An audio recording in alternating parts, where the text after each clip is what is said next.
Welcome. Today we're going to take a look at drawing Bohr models of some atoms. So the first thing we're going to look at here is our periodic table so we can see what kind of information we get from it.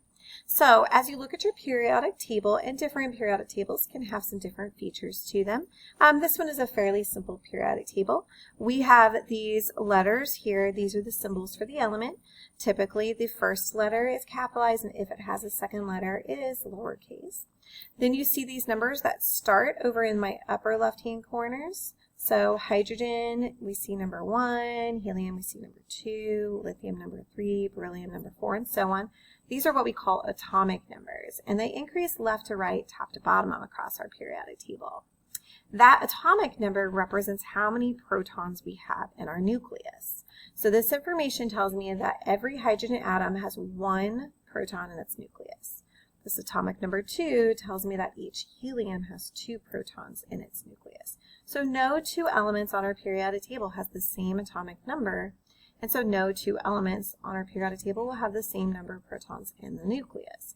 And that atomic number is actually what determines which element you have. No two elements are alike in that number. You also have these numbers here. These are called atomic weights or mass numbers. These are weights that are average atomic weights of each of the isotopes for that element. So for today's purposes, we're going to be using these numbers that you see here to determine the number of neutrons the atom has. So for our purposes, we are going to round those to the nearest whole number. So with this information, it's going to help us go ahead and write out some configurations or some drawings for some Bohr models. So for our Bohr models, we're going to include the protons and neutrons in the nucleus, and we're going to go ahead and draw some circles to represent energy levels for the atom. So first one we're going to take a look at is helium. So its symbol is He. I get that from my periodic table. The atomic number is number 2. That's this number here. And our mass number is this number here, and I'm going to round to the nearest whole number, so that is 4. Now I've started filling this in. My protons was 2. For my number of neutrons, what I do is I take my mass number and I subtract my atomic number. The mass of my atom comes from its subatomic particles, and we do have protons, neutrons, and electrons in our atom, but the mass of the electrons is so small we say it's negligible, and we don't really include those masses. So if the mass of my atom comes from neutrons and protons, and I already know 2 of that 4 comes from protons, again that difference is my neutrons. So it also has 2 neutrons. Now we're going to go ahead and fill in how many electrons this atom would have, and we're going to draw that by drawing some little dots on these rings. Again, the rings represent how many electrons are in the outermost energy level. So we know in the first energy level of an atom, it can hold up to 2 electrons. The second energy level can hold up a total of 8 electrons. Third can hold up to a total of 18, and the fourth energy level can hold up to a 32 number of electrons. Now, this gets a little tricky because in all of our elements up to number 20, that second energy level, again, max of 8, but the third energy level is also going to be a max of 8 until we hit scandium. Once we hit scandium, we have a little bit of overlapping of energy levels, so we can go back and fill in some more electrons for the third energy level. So for us today, we're only going to be looking at Bohr models up through atomic number 20. So for us, we're going to keep just 2 electrons in the first, just 8 in the second, and just 8 in the third for now. And then we could fill in a couple for the fourth. If we were to look at scandium on higher, we would be filling in more electrons here. But we're not going to look at the ones that have some overlapping energy levels today. So for helium, we have 2 electrons, and I know I have 2 electrons because I have 2 protons. And all of the atoms we're looking at today are neutral. So however many positives I have, I also have the same number of electrons. I have to have the same number of negatives so that those numbers cancel. So I'm going to place 2 electrons. I'm going to draw some little dots on that first energy level, and that will represent the number of electrons. Now, electrons are negatively charged. They don't really like to be near one another, so sometimes we try to draw them apart. Again, if you drew them next to each other, I'm not going to be really picky about that, but I did draw them separated to show that they do want to be apart from each other. All right, so let's try a couple more. So for sulfur, Again, I have to look at my periodic table to get some information from it. So here's my symbol. So my symbol is S. My atomic number is 16. My mass number is 32.07. So I'm just going to call that 32. All right, so now we can fill in some information here.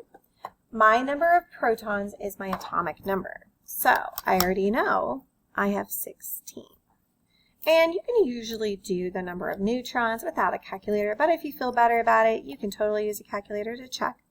My number of neutrons will be my mass number minus my atomic number. So I just take 13 minus 16, I get 16. So that would be 16 neutrons. Now for my electrons. I have 16 protons, so this is a neutral atom. I don't see any charges given to me here. So that would mean I would also have 16 electrons. So I'm going to put my first 2 electrons in my first energy level. I'm going to have 8 electrons that go in my second energy level. And a lot of times we'll kind of group these into 2. So 2, 4, 6, and 8. And then in my third energy level, right now we're up to 2, 4, 6, 8, 10. We've got to go up to 16. We have 6 more electrons we need to put in that third energy level. So 2, 4, and 6.